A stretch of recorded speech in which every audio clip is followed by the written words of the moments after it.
ready for action in all conditions. NATO boasts about the training of Allied troops. Such readiness is also declared by the North Atlantic Pact's newest member, Sweden, which has been in NATO structures for just over a year. We can now plan and work together not as a unique entity, but as an integral part of NATO. We can now plan joint operations, no longer as a separate entity, but as a full-fledged NATO member.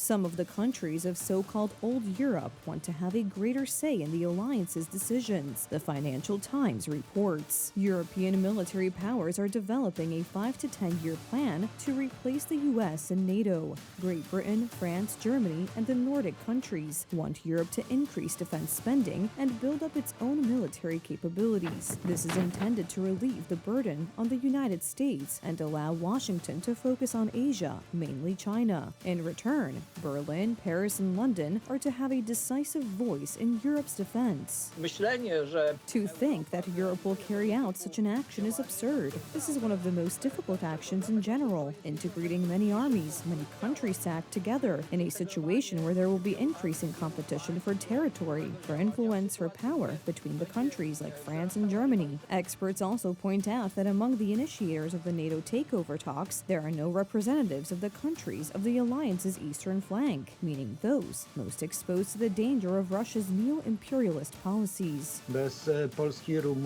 Without Poland, Romania, and possibly some help from Turkey, this building of a potential NATO force will be so-so. Old Europe's selfishness may also be a challenge. It was evident, for example, in 2023, with EU programs to increase munitions production. The European Commission allocated 500 million euros for this purpose. Poland received just over 2 million euros from this pool. However, Germany received 85 million.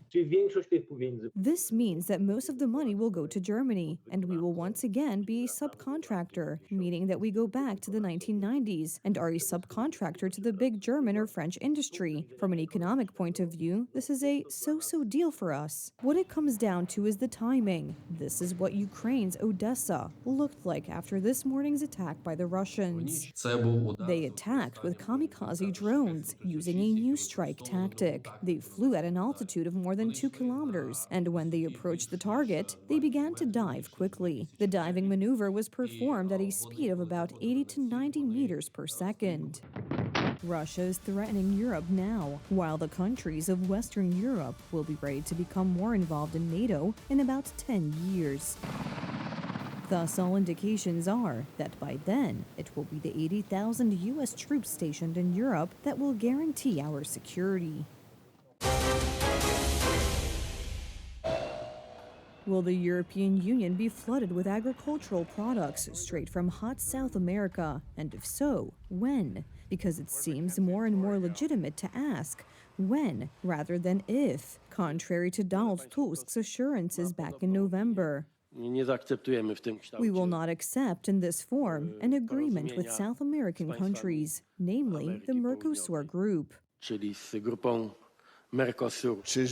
The truth is that Germany cares a lot about agreements with Mercosur countries. Agriculture Minister Czesław Siekierski said the government would agree to a Mercosur deal, but under certain conditions. The European Commission is doing a kind of trade. It is trying to promise to give compensation to individual countries. And is there an amount that would satisfy Poland? Provided that some changes are made to this agreement. As Minister Siekierski further explains, the idea is to combine this agreement with a restriction on the flow of agricultural products from Ukraine.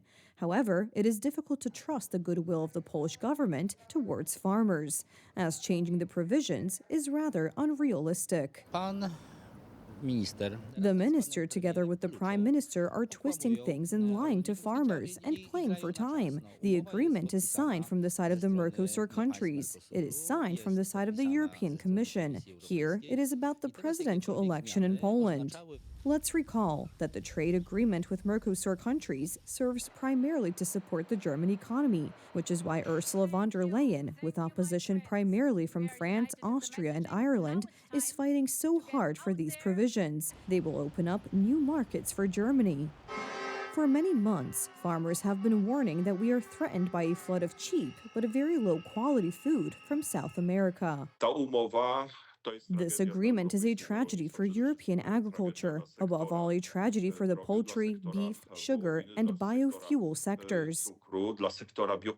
My jako rolnicy już We as farmers have really done a lot already. We've organized strikes, demonstrations, meetings, talks, only to see that this road leads to nothing.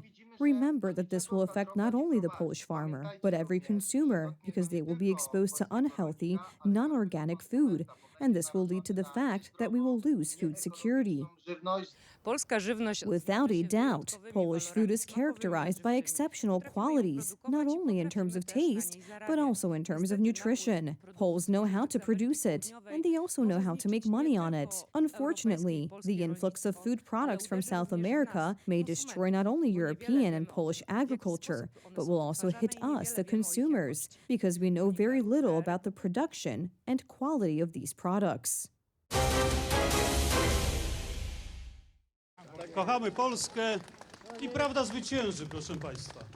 Mariusz Błaszczak has heard charges over the declassification of Poland's defense plans along the Vistula line. He appeared in the morning at the district prosecutor's office in Warsaw, in front of which demonstrators had gathered to support the politician. Dzieje się coś, co jest Something is happening that is a violation of the law, but is also an anti-state, anti-Polish act in the interests of external forces. And this must be made clear. Those who led to this are serving foreign forces.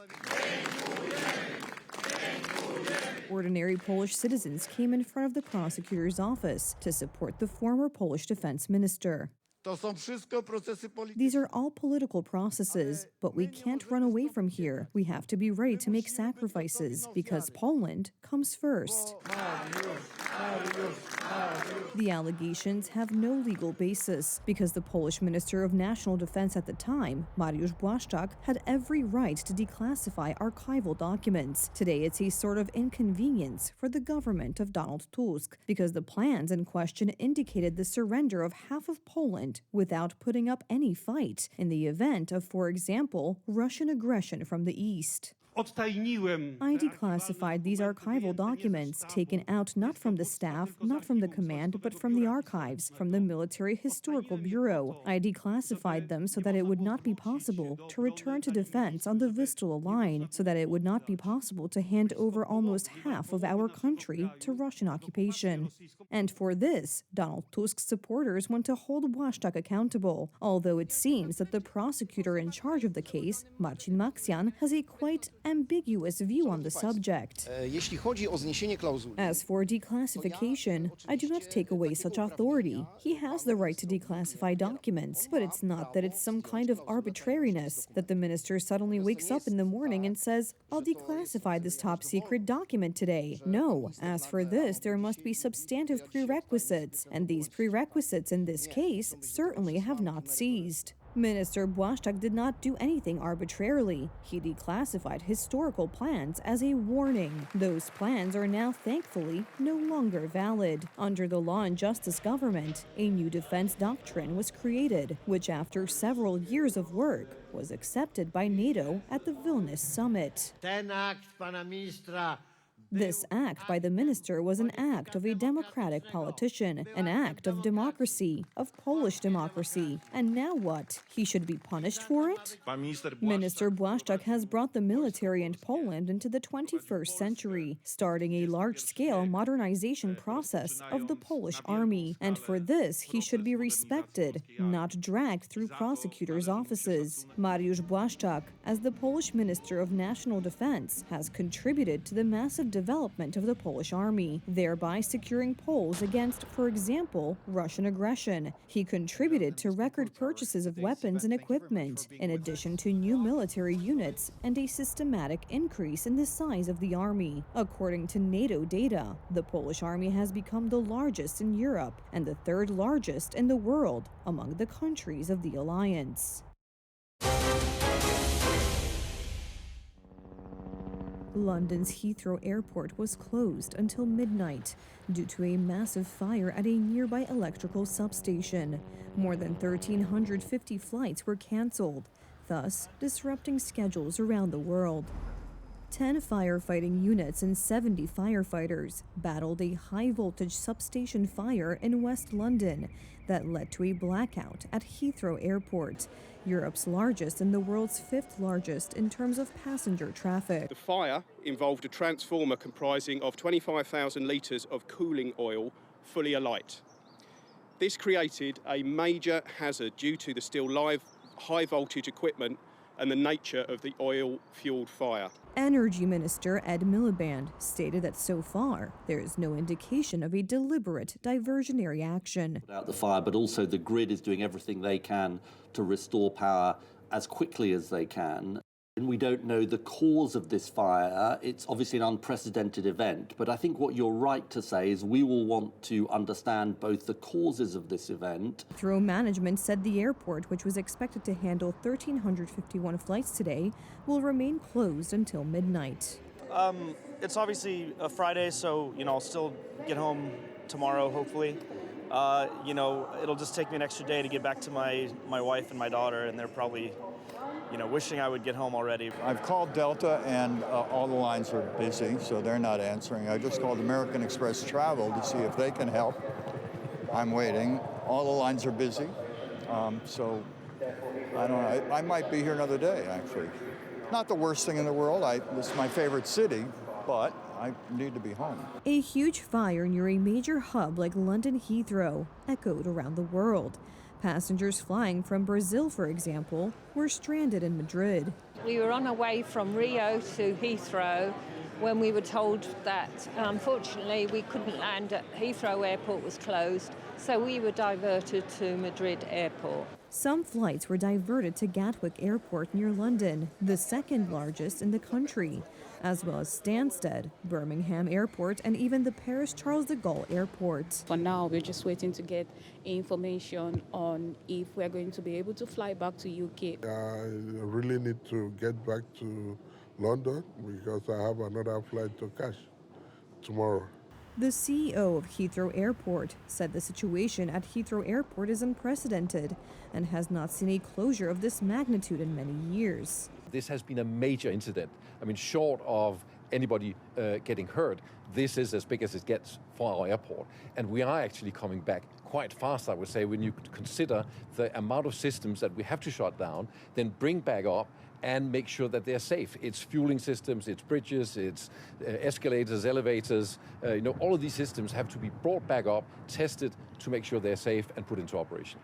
Well, there are backup supplies. We have 3 of these substations. Each of them has a backup transformer. The backup transformer in this case also went. Heathrow Airport is the largest airport in terms of passenger numbers in Europe. Today, it was expected to handle about 300,000 travelers.